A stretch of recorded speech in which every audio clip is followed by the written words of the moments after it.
हाँ जी बच्चों,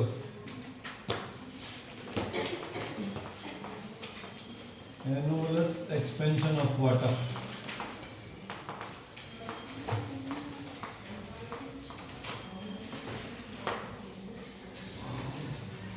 anomalous expansion of water क्या है बेटे? देखिए अभी हमने बात की कि ज्यादातर सब्सटेंसेस को जब हम हीट करते हैं तो वो एक्सपेंड करते हैं,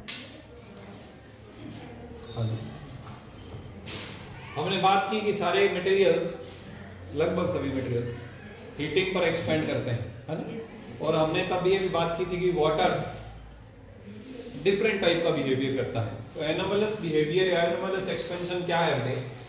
जब हम एक तरफ टेम्परेचर लेते हैं और एक तरफ वॉल्यूम लेते हैं वाटर का, अगर हम सेंटीमीटर क्यूब की बात करें तो वॉल्यूम का यूनिट क्या ले लेते हैं? सेंटीमीटर क्यूब ले लेते हैं। तो आप देखेंगे कि at 4 degree Celsius temperature the volume is approximately 1.000 centimetre cube. ठीक है, इधर इससे थोड़ा कम, इधर इससे थोड़ा ज्यादा, 1.002, 004 इस प्रकार से वैल्यूज ऐड कर लेंगे। और आप ये देखेंगे कि 0 डिग्री सेल्सियस से जब आप 4 डिग्री सेल्सियस की तरफ चलते हैं, 0 डिग्री सेल्सियस से जब हम किधर चलते हैं? 4 डिग्री सेल्सियस की तरफ चलते हैं, तो जो वाटर है उसका वॉल्यूम कम होता है। उसका वॉल्यूम क्या होता है? कम होता है। और बाद में बढ़ता है, like this. What does it mean? अब हमने पहले कहा था कि अप्रोक्सीमेटली सभी मटेरियल जब हम टेम्परेचर बढ़ाते हैं तो उनका वॉल्यूम बढ़ना चाहिए, लेकिन आपने देखा कि वाटर 0 से 4 डिग्री तक जब आप टेम्परेचर बढ़ाते हो तो वॉल्यूम कम हो रहा है। Yes sir. और टेम्परेचर अगर 4 डिग्री सेल्सियस से ज्यादा लेते हैं तो फिर इसका वॉल्यूम बढ़ने लगता है। This behaviour is known as anomalous behaviour. ये दूसरे मटेरियल से डिफरेंट टाइप का बिहेवियर है। Is it clear or not? इसका रीजन होता है हाइड्रोजन बॉन्डिंग एंड वाटर के अंदर जो मॉलिक्यूल्स यूज हो रहे हैं उनके डिफरेंट वेट की वजह से। एवरेजिंग जब हम करते हैं तो इसकी वजह से, और हाइड्रोजन बॉन्डिंग इसका रीजन है। फाइन। तो आप देखते हैं कि 4 डिग्री सेल्सियस टेम्परेचर के ऊपर इसका वॉल्यूम मिनिमम है। इसका वॉल्यूम क्या है? मिनिमम है। तो डेंसिटी मैक्सिमम हो जाती है। इस टाइम डेंसिटी क्या हो जाती है? Maximum. Density of water is maximum. तो वाटर की डेंसिटी 4 डिग्री सेल्सियस के ऊपर मैक्सिमम होती है। क्लियर हुआ कि नहीं हुआ? यही मैंने आपको एक दिन पहले बताया जब हम रिलेटिव डेंसिटी की बात कर रहे थे कि रिलेटिव डेंसिटी हम डेंसिटी ऑफ वाटर के विद रिस्पेक्ट में लेते हैं जब वाटर 4 डिग्री सेल्सियस पर होता है, क्योंकि उसकी डेंसिटी क्या होती है? मैक्सिमम। बोलो बच्चे, कोई दिक्कत है? No sir. तो ये हमारे पास एनोमलस बिहेवियर ऑफ वाटर। इसमें इसका एक एप्लीकेशन भी है कि जब 0 से 4 डिग्री टेम्परेचर हम लेकर जा रहे हैं, जब हम टेम्परेचर बढ़ा रहे हैं 0 से 4 डिग्री की तरफ, तब वॉल्यूम कम हो रहा है। और जब 4 डिग्री सेल्सियस से ज्यादा टेम्परेचर बढ़ता है तब वॉल्यूम बढ़ रहा है। तो विंटर सीजन जब आता है, सर्दियां जब आती है, तो जो झील होती है, झील की जो अपर सरफेस है वो फ्रीज हो जाती है बेटे, और नीचे ना पानी रहता है as it is liquid state में, जिसकी वजह से जो जलीय जीवन है वो बना रहता है उसमें। अगर पूरा का पूरा वाटर फ्रीज हो जाएगा तो जलीय जीवन खत्म हो जाएगा ना। अब पूरा का पूरा वाटर फ्रीज क्यों नहीं होता है? इसका भी यही रीजन है कि जब विंटर सीजन अप्रोच करता है तो जब 4 डिग्री सेल्सियस टेम्परेचर पहुंचता है वाटर का, तो 4 डिग्री सेल्सियस के ऊपर उसकी डेंसिटी क्या हो जाती है?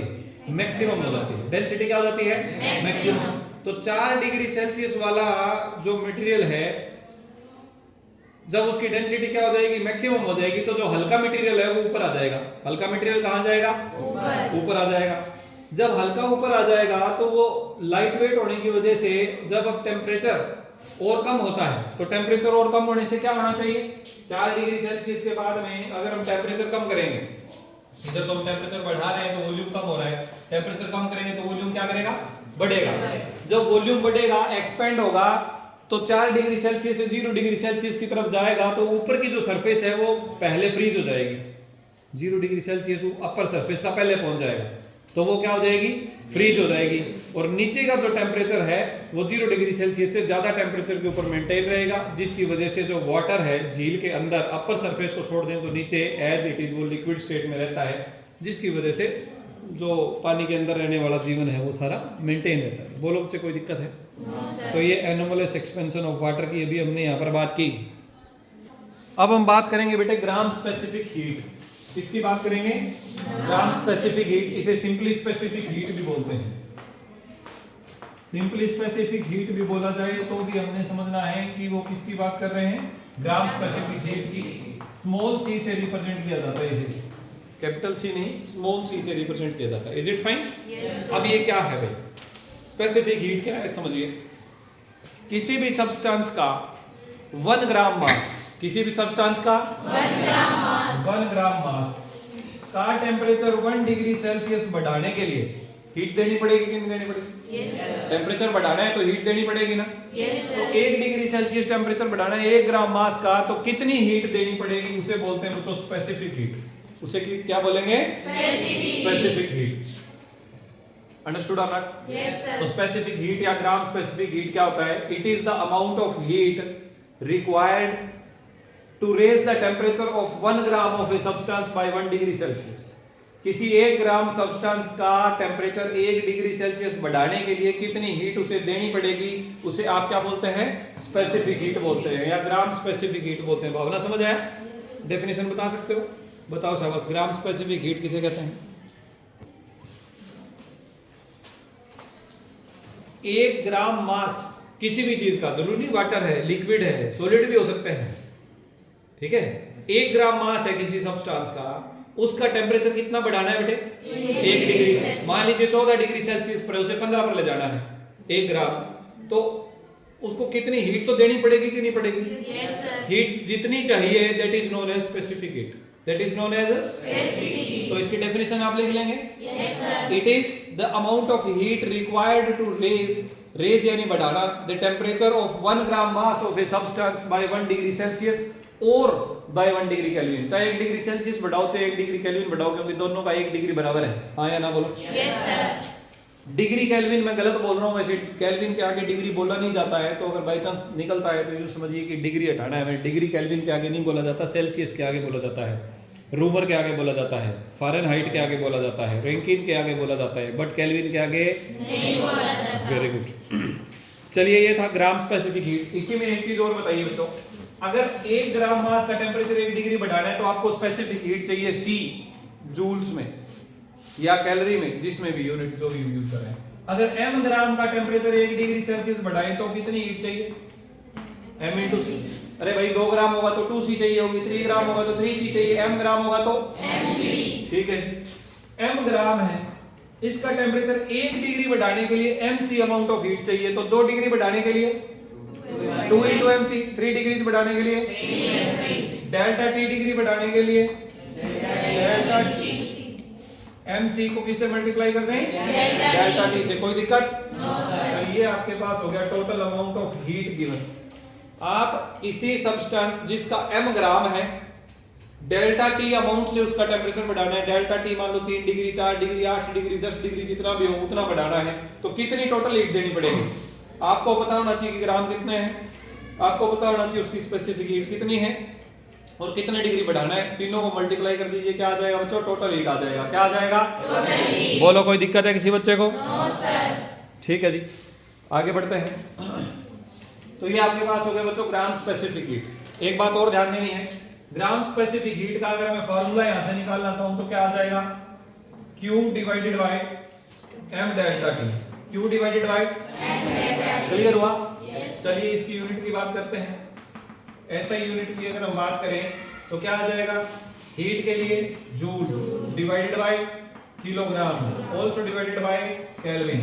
तो जूल पर किलोग्राम पर डिग्री केल्विन, जूल पर किलोग्राम पर डिग्री पर kelvin is known as SI unit. हाँ या ना बोलो? Yes sir. लेकिन अगर हम इसकी सीजीएस यूनिट या प्रैक्टिकल यूनिट की बात करें तो जूल की जगह कौन ले लेगा? केल्विन। किलोग्राम की जगह ग्राम और केल्विन की जगह डिग्री सेल्सियस। कोई दिक्कत किसी बच्चे को? नो। कैलोरी पर ग्राम पर degree Celsius, calorie per gram पर डिग्री सेल्सियस। कोई समस्या किसी बच्चे को? No sir. यूनिट समझ आ गया? Yes sir. ठीक है बच्चों, तो ये था ग्राम स्पेसिफिक हीट। इसके बाद हम बात करते हैं molar specific heat. The next is molar specific heat. देखिए बच्चों मोलर स्पेसिफिक हीट क्या है। अब हमारे पास सारे के सारे मटेरियल ये तो जरूरी नहीं है ना कि ग्राम्स में हमें पता हो सकता है हमें नंबर ऑफ मोल्स दे रखे हो। मोल तो जानते हो क्या होता है, केमिस्ट्री में पढ़ा होगा। Yes sir. 1 मोल का क्या मीनिंग होता है बेटे? 1 मोल किसे बोलते हैं? 1 मोल का मतलब है किसी भी मटेरियल का इतने नंबर ऑफ एटम्स या मॉलिक्यूल्स का होना। हाँ या ना? Yes sir. इसे बोलते हैं एवोगैड्रो नंबर। इसे क्या बोलते हैं? Avogadro number. यानी अगर किसी सब्सटेंस में एवोगैड्रो नंबर के बराबर एटम्स हो या मॉलिक्यूल्स हो तो हम कहेंगे कि उस सब्सटेंस का 1 मोल है हमारे पास। How much it is? 1 mole. 1 mole. Is it clear? Yes. अब सुनिए मोलर स्पेसिफिक हीट क्या है। मोलर स्पेसिफिक हीट इसे कैपिटल सी से शो किया जाता है बेटा। वो सी स्मॉल सी है, ये कैपिटल सी है। फाइन। यस। तो कैपिटल सी से लिखेंगे मोलर स्पेसिफिक हीट। अब ये क्या है? वहां पर 1 ग्राम सब्सटेंस था, यहां पर 1 मोल सब्सटेंस है। यहां पर कितना है? 1 मोल। 1 मोल सब्सटेंस का टेम्परेचर 1 डिग्री सेल्सियस बढ़ाने के लिए जितनी हीट देनी पड़ेगी उसे मोलर स्पेसिफिक हीट बोलते हैं। तो सब्सटेंस कितना? 1 मोल का टेम्परेचर कितना बढ़ाना है? 1 डिग्री सेल्सियस। इसे क्या बोलेंगे? Molar specific heat. क्या बोलेंगे बच्चों? Molar specific. कोई दिक्कत किसी बच्चे को? No sir. की बात है? Yes sir. अच्छा एक बात बताओ, किसी सब्सटेंस का 1 मोल उसके मॉलिक्यूलर वेट के बराबर ग्राम्स में होता है कि नहीं होता है? यस तो सर। इसे मैं कैपिटल एम लिख दूं। Yes sir. जी मतलब ग्राम के लिए यूज किया मैंने यहाँ पर। 1 मोल में किसी सब्सटेंस के कितने ग्राम होते हैं? m ग्राम। m यहाँ पर उसका मोलर मास हो गया, यानी 1 मोल सब्सटेंस का मास हो गया। Is it fine? Yes sir. कोई दिक्कत किसी बच्चे को? No sir. ठीक है। जैसे मान लीजिए वाटर है तो वाटर का कितना हो गया? 18 ग्राम। कितना हो गया? 18 ग्राम। तो अब मुझे एक बात बताओ बेटे, वाटर की बात कर लेते हैं। वाटर का अगर 1 ग्राम मास का टेम्परेचर बढ़ाने के लिए अगर हमें हीट सी देनी पड़े तो 18 ग्राम के लिए कितनी देनी पड़ेगी? 18 सी। और m ग्राम के लिए कितनी देनी पड़ेगी? m into c। इसका मतलब capital C is equal to capital M into small c। आया ना बोलो? Yes sir. ये है आपके पास मोलर स्पेसिफिक हीट और ये है आपके पास gram specific heat. Any doubt? No sir. तो इन दोनों के बीच में रिलेशन आ गया बेटा। मोलर स्पेसिफिक हीट और ग्राम स्पेसिफिक हीट में क्या रिलेशन है? C बराबर mc। कैपिटल C यानी मोलर स्पेसिफिक हीट बराबर कैपिटल M यानी मोलर मास या मॉलिक्यूलर मास और स्मॉल c यानी ग्राम स्पेसिफिक हीट। कोई दिक्कत है किसी बच्चे को? Any doubt to anybody? No sir. ठीक है जी। अब मुझे एक बात बताओ, 1 मोल सब्सटेंस है किसी का तो कितनी हीट देनी पड़ेगी 1 डिग्री बढ़ाने के लिए? C। 2 डिग्री बढ़ाना हो तो 2C। डेल्टा T डिग्री बढ़ाना हो तो delta T C. Delta T into C। Yes sir. ये हीट हमने कितने मोल के लिए दी है? डेल्टा T तो टेम्परेचर है। कितने मोल कितने हैं? 1 मोल है ना। टेम्परेचर डेल्टा T बढ़ाया है। 2 मोल होंगे तो 2C डेल्टा T। 3 होंगे तो 3C डेल्टा n होंगे तो MC डेल्टा टी। तो अगर आपको टोटल ग्राम्स दे रखे हो तब mc डेल्टा T और टोटल मोल्स दे रखे हो तो nc delta T। Number of moles into molar specific heat into change in temperature. Mass in grams, gram specific heat into change in temperature. हाँ या ना बोलो बेटे? Yes sir. तो स्पेसिफिक हीट का कांसेप्ट समझ आया कि नहीं आया? Yes, sir. हमने 2 फार्मूले पढ़े, एक पढ़ा Q is equal to mc delta T और एक पढ़ा हमने Q is equal to mc delta T। हाँ या ना? Yes sir. यहाँ पर m क्या है? मास इन ग्राम्स। c क्या है? ग्राम स्पेसिफिक हीट। डेल्टा T क्या है? Change in temperature. n क्या है? Number of moles. c क्या है? मोलर स्पेसिफिक हीट बड़ा सी है ये। और डेल्टा T क्या है? Change in temperature. कोई दिक्कत किसी बच्चे को? No sir. Very good. तो चलिए ये बात हमने करी ग्राम स्पेसिफिक हीट की, मोलर स्पेसिफिक हीट की। इसके साथ में अब हम बात कर लेते हैं थर्मल कैपेसिटी की। किसकी बात कर लेते हैं? Thermal capacity. अब थर्मल कैपेसिटी क्या चीज है बच्चों? जो भी मटेरियल है, कोई भी सब्सटेंस है, पूरी बॉडी का टेम्परेचर, पूरी बॉडी का टेम्परेचर 1 डिग्री सेल्सियस बढ़ाने के लिए जितनी हीट देनी पड़ेगी उसे हम बोलते हैं थर्मल कैपेसिटी। उसे हम क्या बोलते हैं? Thermal capacity. Thermal capacity. तो थर्मल कैपेसिटी क्या चीज है बेटे? ध्यान से सुनना। मान लीजिए कोई बॉडी है जिसके अंदर 50 ग्राम मटेरियल है। कितना मटेरियल है? 50 ग्राम। तो पूरी बॉडी का टेम्परेचर 1 डिग्री सेल्सियस बढ़ाने के लिए जितनी हीट चाहिए उसे थर्मल कैपेसिटी बोलते हैं। क्या बोलते हैं? Thermal capacity. It is the amount of heat, it is the amount of heat required to increase the temperature of the whole body यानी पूरी बॉडी का by 1 डिग्री सेल्सियस या फिर 1 केल्विन। बोलो समझ आया कि नहीं?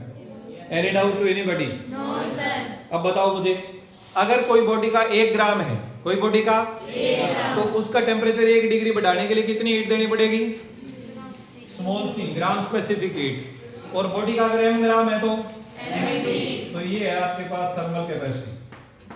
ये क्या है बच्चों? Thermal capacity. थर्मल कैपेसिटी यानी स्पेसिफिक हीट को बॉडी के टोटल मास से, बॉडी के टोटल मास से मल्टीप्लाई कर दीजिए, थर्मल कैपेसिटी आ जाएगी। समझ आया कि नहीं आया? Yes, कोई कंफ्यूजन है इसमें? No sir. ये तो हमें पहले से पता है कि भाई 1 डिग्री 1 ग्राम मास का टेम्परेचर 1 डिग्री बढ़ाना है तो कितनी हीट देनी पड़ेगी पता है? Yes, sir। कितनी देनी पड़ेगी? ग्राम स्पेसिफिक हीट। कितनी देनी पड़ेगी? ग्राम स्पेसिफिक हीट। अब पूरी बॉडी है, उसका मास हमें दे रखा होगा, जितने भी ग्राम है उससे गुणा कर दो, थर्मल कैपेसिटी आ जाएगी। उससे गुणा कर देंगे तो क्या आ जाएगी बच्चे? बोलो, कोई दिक्कत है किसी बच्चे को? No sir. अगला हमारे पास टॉपिक है वाटर इक्विवेलेंट। वाटर इक्विवेलेंट सुनिए बच्चे क्या होता है, एग्जांपल से समझते हैं। मान लेते हैं हमारे पास कोई एक बॉडी है जिसका मास है m ग्राम। कितना मास है? m ग्राम। m grams. बॉडी की स्पेसिफिक हीट है c। बॉडी की स्पेसिफिक हीट कितनी है? c। और उसका टेम्परेचर हमने बढ़ाना है डेल्टा t। कितना बढ़ाना है? Delta t। तो उसे कितनी हीट चाहिए? यस और नो? Yes sir. अब हमने क्या करना है, हमें वाटर लेना है, बॉडी की जगह क्या लेना है? वाटर। वाटर। टेम्परेचर इतना ही बढ़ाना है जितना इसका बढ़ाया है। मान लो इसका 5 डिग्री बढ़ाया है तो इसका भी 5 डिग्री बढ़ाना है। क्लियर हो गया? Yes sir. Specific heat water की लेनी है क्योंकि अब मटेरियल चेंज कर दिया आपने वहां। बॉडी के लिए हम सी बी यूज कर लेते हैं, C for body, W for water. Clear? Water का कितना मास लें? मान लीजिए W ग्राम ले लिया हमने। कितना ग्राम ले लिया? W ग्राम। कितना मास लें वाटर का कि उतना ही टेम्परेचर बढ़ाएं और उतनी ही हीट देनी पड़े, हीट भी उतनी ही देनी पड़े। ये दोनों क्यू आपस में बराबर होने चाहिए। जो आपने बॉडी को हीट दी और जो आपने वाटर को हीट दी, these two are equal. Is it clear? Yes sir. समझ आई बात क्या नहीं है? Yes, sir। एक बार फिर समझिए। मान लीजिए कि 50 ग्राम मास की कोई बॉडी है, उसको आपने डेल्टा टी यानी 5 डिग्री सेल्सियस बढ़ाना है। मान लो 50 ग्राम की बॉडी है, 5 डिग्री सेल्सियस टेम्परेचर बढ़ाना है, स्पेसिफिक हीट सी मान लेते हैं। ठीक बात? तो इसको कितनी हीट दी बेटे हमने? इन तीनों को गुणा कर देंगे। 250 सी दे दिया हमने। कितनी हीट दी? 250 सी। सी हर एक बॉडी का अलग अलग होगा। क्लियर हुआ? Yes sir. अब वाटर का टेम्परेचर भी आपने 5 डिग्री बढ़ाना है। ठीक बात? तो वाटर का मास कितना लें? 5 ग्राम लें कि 10 ग्राम लें कि 20 ग्राम लें? 5 ग्राम मास का टेम्परेचर 5 डिग्री बढ़ाओगे तो अलग अमाउंट हीट देनी पड़ेगी। 20 ग्राम मास के लिए अलग देनी पड़ेगी, 50 ग्राम के लिए अलग देनी पड़ेगी। तो कितना ग्राम लें वाटर का कि टेम्परेचर भी उतना ही बढ़ाएं और हीट भी उतनी ही देनी पड़े? उस ग्राम को वाटर इक्विवेलेंट कहते हैं। उसे क्या कहते हैं? यानी water equivalent actually amount of water है। वाटर इक्विवेलेंट क्या शो कर रहा है? अमाउंट ऑफ वाटर, जो उतना ही हीट ले या दे। हीट लेगा कब? हीटिंग में, और हीट देगा कब? कूलिंग में। क्लियर? जितना की कोई दूसरी बॉडी कर रही है सेम रेंज ऑफ टेम्परेचर बढ़ाने या घटाने के लिए। Understood or not? Yes, तो sir। लिखिए वाटर इक्विवेलेंट की डेफिनेशन, रिपीट नहीं करूंगा, एक ही बार में लिख लो फटाफट। Water equivalent of a body, water equivalent of a body is defined as the mass of water which would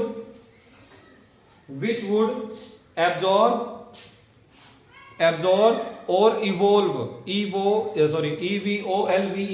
absorb or evolve होता है बच्चे रिलीज करना, the same amount of heat the same amount of heat as is done by the body in rising or falling through the same range of temperature, in rising or falling through the same range of temperature. It is represented by W. बोलो बच्चे, कोई समस्या है किसी को? No, sir. Any doubt to anybody? No, sir. अब यहाँ ध्यान देंगे तो आप सभी बच्चे देखो बेटे, ये हीट आपने कितनी दी बॉडी के लिए? हीट आपने जितनी बॉडी को दी उतनी ही हीट आपने किसको दी? वाटर को। हाँ या ना? Yes, sir. बॉडी को आपने हीट दी m c for body into delta t is equal to w water का mass into specific heat of water into delta t। हाँ या ना बोलो? Yes, sir. डेल्टा t से डेल्टा t, Yes, sir. क्योंकि दोनों का टेम्परेचर आपने सेम अमाउंट से बढ़ाया है।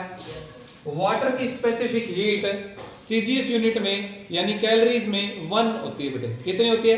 1. यानी वाटर के 1 ग्राम मास का टेम्परेचर 1 डिग्री सेल्सियस बढ़ाने के लिए 1 कैलोरी हीट देनी पड़ती है। कितनी हीट देनी पड़ती है? 1 कैलोरी। क्लियर? तो if CW is equal to 1 calorie per gram पर डिग्री सेल्सियस, देन ये क्या आ जाएगा बच्चों? m into C for body is equal to W। हाँ या ना बोलो? Yes, sir. वाटर इक्विवेलेंट का फार्मूला आ गया। वाटर इक्विवेलेंट का क्या फार्मूला है? Mass of the body multiplied by specific heat of the body. Mass of the body multiplied by Specific heat of the body. कोई दिक्कत किसी बच्चे को? No, sir. Mass of the body multiplied by, Specific heat of the body. इधर देखो thermal capacity का formula mass of the body multiplied by specific heat. इसका मतलब ये दोनों न्यूमेरिकली इक्वल है, वैल्यू में दोनों बराबर होते हैं। जितनी बॉडी की थर्मल कैपेसिटी होती है वैल्यू में उतना ही उसका वाटर इक्विवेलेंट होता है। जितनी बॉडी की थर्मल कैपेसिटी होती है नंबर में 1 2 3 4 जो भी आंसर आएगा उतना ही उसका वाटर इक्विवेलेंट होता है किलोग्राम या ग्राम में। Understood or not? Yes, sir. क्योंकि वाटर इक्विवेलेंट वाटर के मास को रिप्रेजेंट कर रहा है। ध्यान देना ये बात, क्योंकि वाटर इक्विवेलेंट वाटर के मास को रिप्रेजेंट कर रहा है, इसलिए इसका ऐसा यूनिट किलोग्राम है।